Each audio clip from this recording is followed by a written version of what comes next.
good afternoon mga kapigi. So, for today's video ay ipapakita ko sa inyo yung mga gamit na usual na kung binibili or ino-order para dito sa aming babuyan. So, mga kapigi, bumibili lang ako usually sa Shopee kasi doon mabilis lang pumili. So, andun na lahat, pipili ka na lang kaysa kung sa store ka bibili, minsan yung iba hindi naman available and hindi mo nakikita yung kung ano yung descriptions ng mga gamot.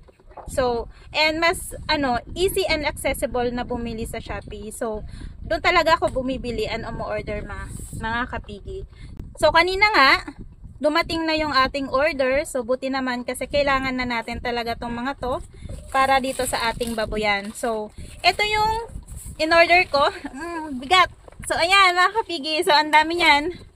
Ang dami nito. So, ito yung laman niyan. Una, ito, sesical powder. So, ito, ginagamit ko to mga kapigi sa mga inahin, lalong-lalo na sa mga buntis. Then, everyday ko tong binibigay sa kanila, mapabuntis man yan or hindi pa, binibigyan ko sila nito. Pati mga dumalaga at bore.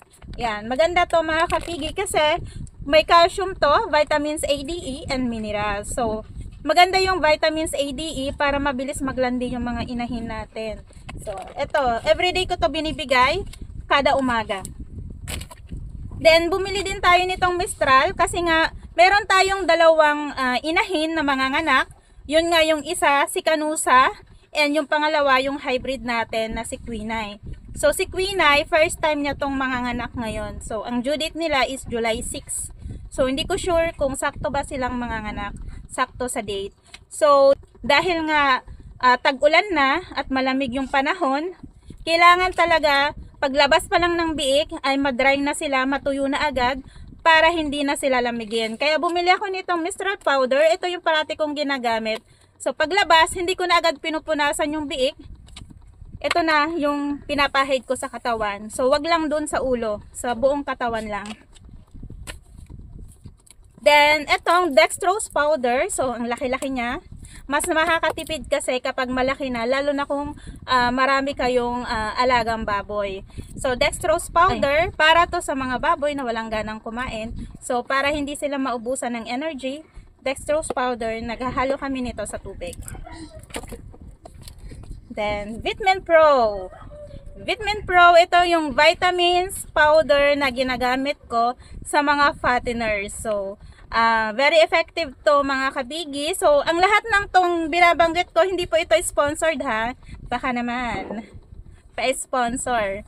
So, ito po, ginagamit ko to sa mga fatteners para ganahan silang kumain. So, aside sa injectable, nagbibigay din ako ng powder sa inumin nila. Then, ito po, Tripolac, para to sa biik.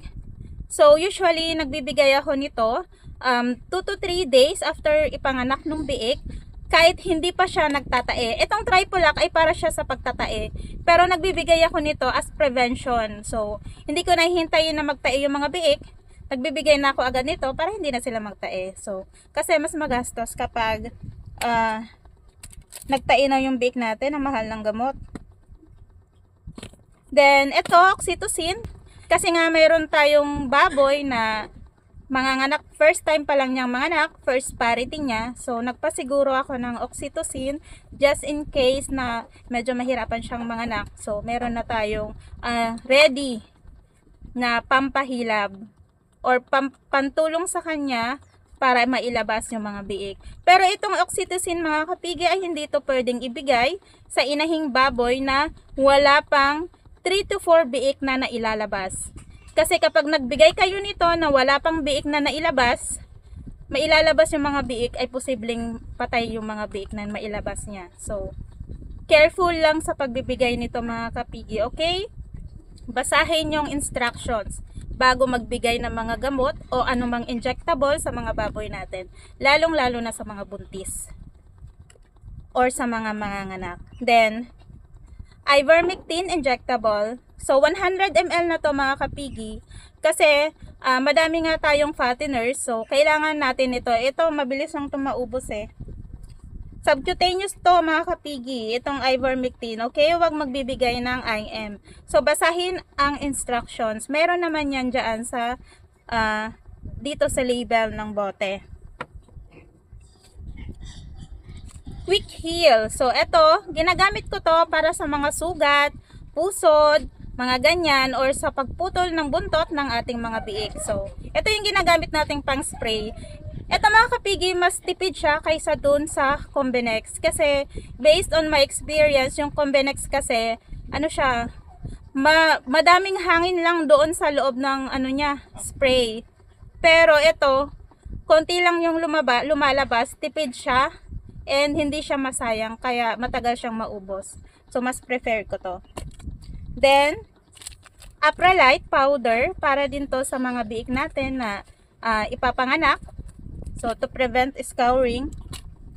Tyrolac powder, para to sa ating inahin. After nilang manganak, just in case na makulangan sila ng gatas, mayroon na tayong pasigurong Tyrolac powder. Milk enhancer po ito. So, pampadami ng gatas ng ating inahin. Bumili na rin po ako ng needle kasi wala na tayong needle para sa mga inahin. So, yan po, bumili na ako. And, ayan, disposable syringe. So, 1 ml po ito. Ito po yung ginagamit ko para sa mga biik. Mas prefer ko siya kaysa sa ditong needle para sa mga biik kasi dito kasi ano siya, malaki yung butas or malaki yung needle yung pang biik. So ayoko nito. Mas prefer ko siya kasi yung needle nito is manipis lang. And ito pa, bumili ako nito mga kapigi. Itong Amoxicillin Forte, ginagamit ko to para sa mga biik na may ubot sipon. So, mayroon kasi ako ngayong biik na may ubot sipon. So, ito yung ibibigay ko sa kanya. So, try natin kung effective siya. Actually, first time ko lang din ito bumili. Tatry ko to. So, yun lang mga kapigi. Ang lahat ng ito pala ay nagkakahalaga ng more than 5,000 pesos. Yes, mga kapigi. Ang mahal-mahal talaga mag-alaga ng mga baboy. Ang gastos. So, mas magastos pa sila kaysa sa akin. Wala akong masyadong nabibili para sa aming mga sarili. Karamihan po dito sa aming mga baboy. So, okay na din mga kapigi. As long as maganda naman yung paglaki nila and malaki naman yung profit na maibibigay nila sa atin. So, yun nga, dito sa pagbababuyan nga, kailangan alagaan natin sila ng gusto para maganda din yung kita. So, yun lang mga kapigi. Sana ay may mga natutunan kayo. Happy farming!